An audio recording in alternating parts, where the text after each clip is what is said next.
guerre. Attrape les formidables, excellence Steve. Attrape les formidables, excellence Steve. Attrape les formidables, attrape les formidables, excellence Steve. Attrape les formidables, excellence Steve. Attrape les formidables,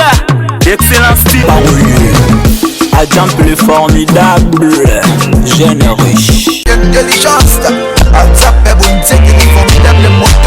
Bonjour, bonsoir, bon après-midi, très chers internautes, Balandia. Excellence Télévision, la force de l'imagination créatrice. Bambote Penze Sika Boza, Kolanda émission Nabino analyse, où ils allaient bongo présenter. Donc, où ils ont dit qu'ils allaient présenter bongo par votre humble serviteur, Adjamp le formidable, Bonze Kimotusia, que je suis. Donc, Bandego Salimo Tang Mouro ya Moulaï, tout ça qui sous kolekate pour nous repérer une analyse. Mais Nzamba Sungi Ambalo, tout songi bongo de retour. Pour te pesa Rabino, ce que analyse ou Sengel Nabino, analyse, topé information, ils ont les Kanakatia. Mboka na biso RD Congo précisément na kati ya Kinshasa esiko api makambo penza biso moto bengaka Kinshasa makambo kina bilengi mboka elengi don yangoyo tozongeli kopesa bino information na temps esengeli déjà na pesi mbote bongo na ba nyonso bozuli bako kolanda biso pe na pesi bongo mbote ya notre boss donc ye to bengaka ye bongo papa je suis amen Fabrice Bonzeki Mputu esika ozali ba mbote belé mon cordon merci na ndenge ozopesa biso occasion ya ko salaka musala boye ya kopesa bilengi na bana Congo na bana ki na ba bakinda libanda ya mboka o balandaka biso pona kozwa information lelo bomoni ngai liboso na bino ezali pamba te te bongo beta masolo par rapport ya makambo elekaki lobi na stade des martyrs biso toyebi ke bandeko na biso ba musulman bazalaki bongo na carême na bango babengaka Ramadan. Donc bazaki na Ramadan na bango Ramadan Mubarak nde babengaka yango Ramadan ezali bongo période o ba musulman ba jenaka pona kopesa nzambe quelque part to ko benga merci donc ko honorer nzambe ko se sacrifier ko priver mabumu na bango donc eza période o ba musulman pe ba se sacrifier kamakasi et alors période wana nde toyebi ils ont concentration makasi et fin na yango suka ya Ramadan Mubarak télévision ils ont fait ils ont même invité bayak ils ont na cadeau ba musulmans ba recevoir de partout parce qu'ils ont facilité ou quand nzala pendant un mois quelques jours ce n'est pas du tout facile et bande ko na biso ba se sacrifier ka poni loko wana alors ba mérita quand ba cadeau belé puis ils ont ka journée mo ya prière nene pour la bango soki ba silisi yango ko lia ko meleza ka au rendez-vous. Et pourquoi les lots écolobilango parce que les cas n'ont tout l'obilango mais les locaux écolobilango parce que bison tous au monde on a réseaux ce sont des eaux circulées peu informations des eaux circulées jusqu'à l'isaac bah musulman il paraîtrait bah tumbi un soldat. J'ai dit il paraîtrait parce que l'information ces obima comme si soda on a kufina noté azali na hôpital azazo ba soins intensifs bilo randé na ninga il paraîtrait et monsieur subaza koloba il y a des informations où ils ont selon y. Mais à notre possession, les lots qui vraiment na muzindo, na muzindo, non, on ne peut pas seulement dire, on ne peut pas dire les lots qui tokozwa bango moko ba musulman, tokozwa bango moko ba konzi, ba expliquer biso, ba bete la biso réalité yango ezalaki ndenge nini et c'est passé comment et pourquoi ba musulman ba komaki na niveau ya ko tumba policier pe ko tumba ba mituka ya la police o eyaki wana to éviter ceux qui pour la sécurité pe pour l'insécurité na bango biso to éviter donc ensemble na bino nde to ko découvrir déjà na bandi bozo mona ba image ndenge zo leka comment est-ce que ba musulman oui. Merci vraiment pour la qualité de montage. Je vous assure que le montage est salama. Ils ont excellence télévision. Vous avez des images de l'Ikawana. Comment est-ce que les musulmans baza ko tumba mutuka wana baza ko matela yango merci vraiment Plamedi Pinzi pour la illustration ba image bozo mona wana donc c'était comme ça ndenge ba image yango lekinde boti ko landa wana ba musulman vraiment ba tokolo ba misu ba benyango sabotage mais notre question une grande question toujours tuna ni nécessité qui kanda wana ni nesalaki ke ba musulman ba koma na niveau wana parce que ba musulman il faut qu'on se le dise. Bazali, islamique, religion islamique plutôt, religion comme étant religion et bandit. Donc, nous tapé ça kombo ya lingi. Religion des bandits, religion et bandingi na ndenge. Et tant actuel s'est posé, surtout tambolo na ngata Kinshasa bandeko bo remarquer, c'est la nouvelle. C'est vraiment une information qui fait rage à ce moment. Alors personne ne peut s'en passer, c'est tout le monde qui en parle, c'est tout le monde qui donne ses avis. Mais biso le roi tokotaki na muzindo te ko beta bino. Et réalité wana e bandi boyi, réalité ya ba musulman pour comment na niveau wana eza que mikolo te koleka ba musulman ba salaka élection na bango. Parce que bazaka na ba élection ba votera ba muto ko kamba donc le roi cardinal na bango. Nde catholique azaka na cardinal na ye ya mbongo bango baka na ba chef spirituel na bango o aza kotala par exemple RDC donc yende muto azaka na pour contrôler ba mosquée marambutu donc aza représentant ya ba musulman na RDC. Et alors pendant ces élections tu évite nzoka pe mamba politique tout le monde la politique ekota nango kuna. Bisons tu évite que Cheikh Abdallah n'était pas élu donc Cheikh Abdallah Mangala ba Tchaki Mupanzi azala qui voté donc ba voté qui bongo Youssouf Djibondo yende muta remplacer qui est pour que akoma chef spirituel topé représenter ba musulman na RDC et nzoka Cheikh Abdallah Mangala azala qui contenté na ba élection wana albaki pour na yezaki élection triquée pour na yazali et nini pesala qui ke ba voté c'est parce que on lui reprochait de la mégestion et puis Babé qui a politiser l'islam, Alingaki il Paris, tout ça ce sont des informations des Kakatoyo qui yoki pas ba musulman mususu babi angaka kota akota qui déjà mégestion donc il y a combien cause ba bourse mususu yaka ba pays arabe wana otomona mona rome ko tourner ngo ba cadeau mususu mangabo belé il nous fait c'est puis à politiser qui a combien na souci politiser islam et pourtant islam il ngako kota politique té parce que ba lingaka té bazana ba coloration politique ndenge na ndenge mais lui voulait assez que islam est comme le roi na moi politique moko boy et alors ba musulman ba jija ki bon ya ko remplacer na nzela ma ponami et pas ya Youssouf Djibondo oyo ba musulman ba porta ki confiance na bango nyo c'est pas na ye mais content de ces élections Cheikh Abdallah a comment qui ko créer mo ba désordre ko ba mo ko créer ba tokolo ba vérité des urnes na ye donc ndeka politique ezaka pas comment ko créer ba vérité des urnes que non à zone di ma ba élection na té azobu yango ce sont des élections truquées alors lobby l'aurait pour musulman zara une grande journée zaka journée moi pas en bombaté de journée à ramader pour musulman za journée moi trop bien même sacré donc tu peux te zapper de tout sauf de ça un vrai musulman donc ils a joué en atakuta zaki nani à travailler là je vois directement mon ami Jocelyn donc hier penza zalara ata jour en ABC que aux un problème une fois kabelo 1 million il te dirait clairement que mon ami je ne vais pas travailler donc jour en anga il faut qu'il y ait des prières parce que bisu sera une grande journée pour nous ils sera d'ailleurs férié pour les musulmans on dit même bakati salaire manquer salaté alors na veille ya journée wana nde toyokaki d'après des informations biso tozwaki à notre possession Cheikh Abdallah na Youssouf Djibondo oaza pour le moment comme chef spirituel au ba musulman bazo porter confiance et pas na ye pour éviter ba désordre na journée yango bakendaki et pas le gouverneur Gentini Ngobila o to pesi mbote mokonzi na biso ya ville ya Kinshasa to pesi mbote sikazali bakendaki kuna pour na kozwa petit éclaircissement pour éviter les désordres le gouverneur a proposé ki bango boyi lokola boza koyoka nte za ko benda mbutu to sala boyi Cheikh Abdallah okoki ko prier soit yondo kumbi prière et mninga mususu Youssouf Djibondo ye akoki komema soit prière donc bokaboli batage moko apesa sa prière moko ateya pour éviter tout simplement ba désordre et ndenge toyoki bazalaki bango balé d'accord ba se mettre d'accord que non to kumbango bongo pour que parce que journée on est les karaka qui toko to éviter ba dérangement ils se mettaient donc ils étaient d'accord que to que na journée bongo information surtout ça on a possession na biso nde toyoki kaka en pleine journée yango ndenge mambo samba mizima d'abord zaki surpris au comme la police yaki pour na bakota na stade ezalaki ke bakomi ko contrôler bango biso moto yi ba comportement ba police na biso ki tchasa ezaki même ke ba contrôler mutu ba moni na mbo ba miso ko luka bazo mbongo ba contrôler nengo ba moni nengo donc déjà journée yango ba musulmans bazaki na sur place bazaki daya ko mona ngo suspect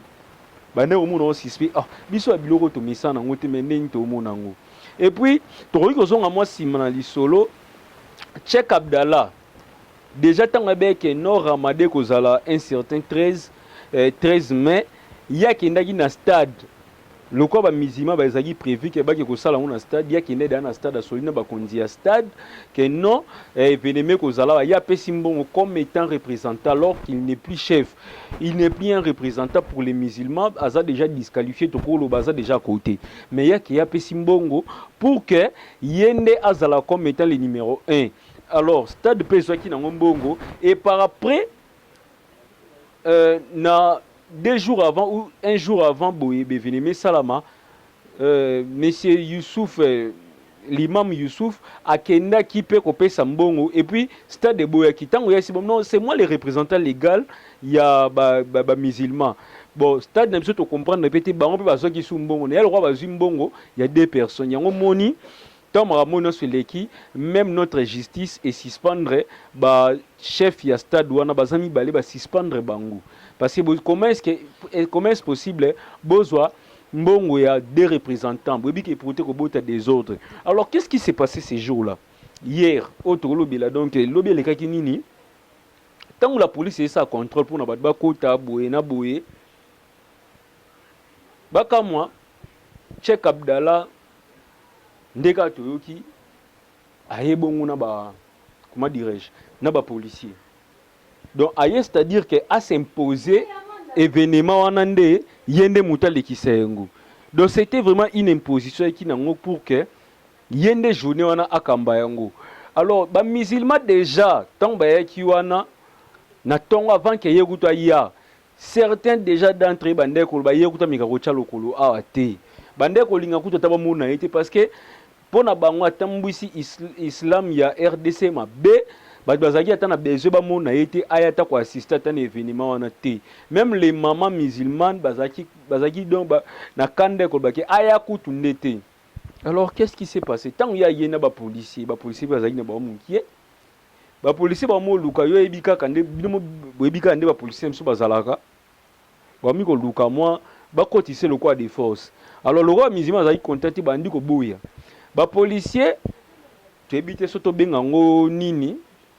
babwaki ba gaz. Alors ce sont ces gaz là lacrymogènes qui ont créé des désordres oyo ebimio et panzani ya makasi parce que toi musulman boyaki ba gaz bino be ko provoquer biso désordre bandit à un certain moment notre police a commencé par tirer des balles. Tant que tirer et que tomber sur un musulman et boumaki musulman moko. Donc trop la police na ba musulman batu bandi ko bouma ce sont des policiers. Ba policiers ne ba tirer tant que bomi musulman nde lokola ba musulman bazaki belé ko leka ba policier ba zingi ba policier wana aller frapper bandi. Frappe tant et bandi nde ko arriver ba tombi musulman na ndila misusu bazi frappe ya ndenge mo ya jeté. Et comme on intervention et makasi tu te comme na niveau to comme ba ko interpeller bango mi balé wana nde tozolo ba boye kutu Cheikh Abdallah Mangala akende kolala na ambassade ya pays moko islamique akende kolala kuna na ambassade na bango parce que kima ki po bazaki interpeller na présidence. Alors désordre ezaki semé makasi et malgré ba désordre wana avant kutu ke azala interpeller na niveau ya présidence Youssouf Djibondo malgré tous ces désordres là a passé qui toujours prière na ya lobaki ata des ordres islamiques toko prier pour vous dire que malgré des ordres wana ba musulman ba prière qui quand même journée na bango elikaki da ba prière qui sili bazongi mais ce qu'on a remarqué et ce qu'on a entendu dire ils que ban ebele ba bungi parce que ban ebele boyibi ba musulman ba kinda na ba famille na bango ban ebele babungi lelo déjà tant tokende ko requérir information sur terrain ensemble une équipe na biso Excellence Télévision tozui donc tokolo maman ebele se plaindre donc malheureusement pour na biso ebele baboya kozala filmer et on n'a pas pu filmer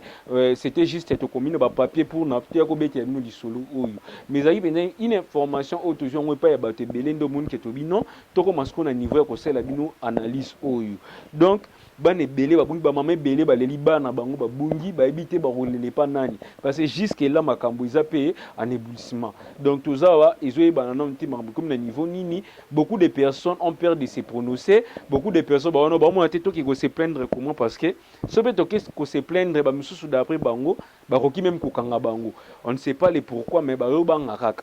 donc pour vous dire que des ordres wana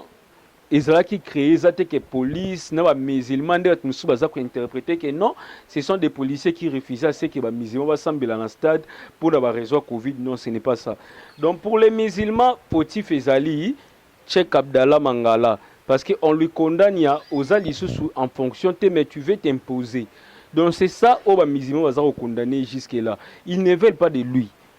En réalité, donc, dans le musulman, ebele, au baboui derrière la cité, bakombo na bango, c'est ce qu'ils m'ont dit. Donc, na sali synthèse information, au balobaki pour vous donner cette information. Parce que c'est notre rôle de vous informer, c'est le rôle de cette émission, c'est le rôle de l'Excellence TV à quoi informer bino. Donc, c'est le rôle de Agent le formidable que je suis de vous informer. Donc, et ça rôle na bino besoin d'information la chaîne et puis une information claire et précise. Mais je ne vais pas dire pour cette fois-ci une information claire et précise parce qu'il y a plusieurs informations qui peuvent sortir par rapport à l'histoire et puis et qui a la contre ya onga na lobby mais à ce que je sache naza quelque part na mon pourcentage belé paye la vérité pour ça oh penza ba musulman mais qui ko betelanga comme réalité na bango babido moi biso tito bundani wana parce qu'on nous a traité d'ailleurs ba miso biso dana islam na mboka oyo bele balinga biso te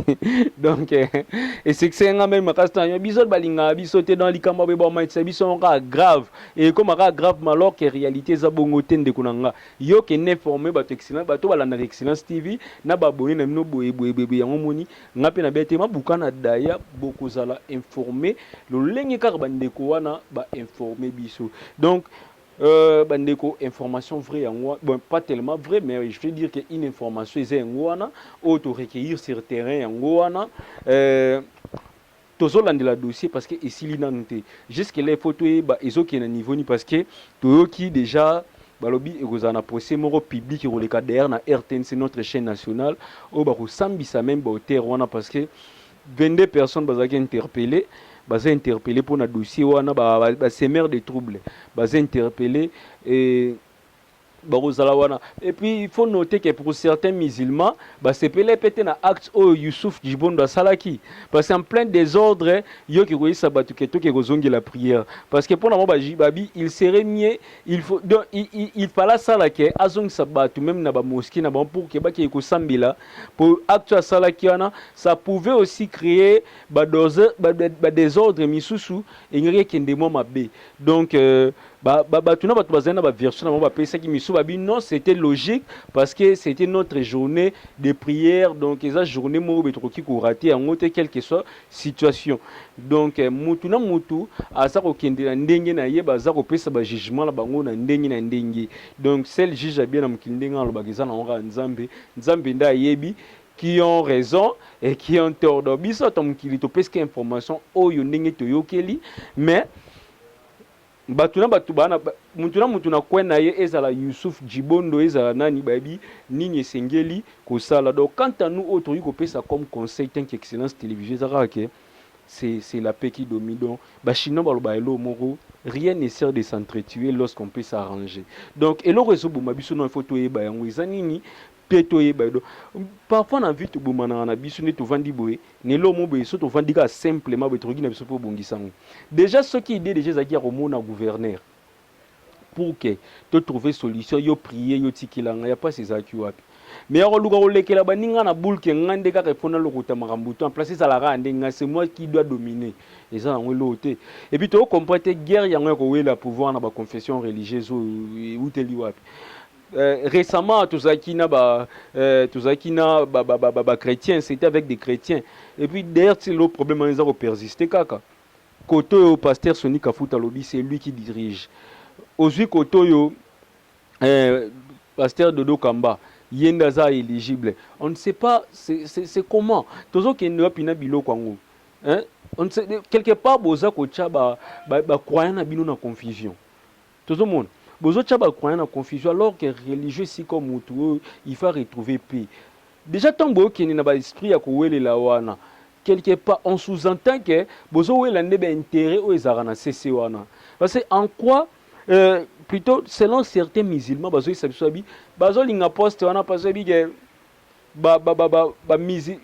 déjà Arabie Saoudite pour la journée à Ramadan na fait à Ramadan tindara une affaire il y a 1 million pour na célébrer dans chaque pays pour que ba célébrer le quoi de quoi il y a na ba représentant wana donc ils ont des informations ka tozo qui donc pour na sabino que babilo wana so bio landela ngoboye et rogi na ngosa te ke bobo manezaka li solo boyo kana parce que okito mata na mboka ba konzi bazaka mibaleti mokonzi azalaka moko. De même, na religion na bino, bozaka na choite, bozaka na posa mukonzi moko. Alors boyoka na ba musulman biso te ba musulman, tant ba désordre ba religion so ça ba musulman penza ndenga na yebeli ba musulman za ramwa pasi. Toyoka ngona ba misika na ba pays mususu mais RDC za ramwa pasi. To mona ba ndeti ngana mona mo ba ramwa ordre. Mais tant na ke lo rezo lekelanga makasi don on di mangote na ba c'est sont des musulmans.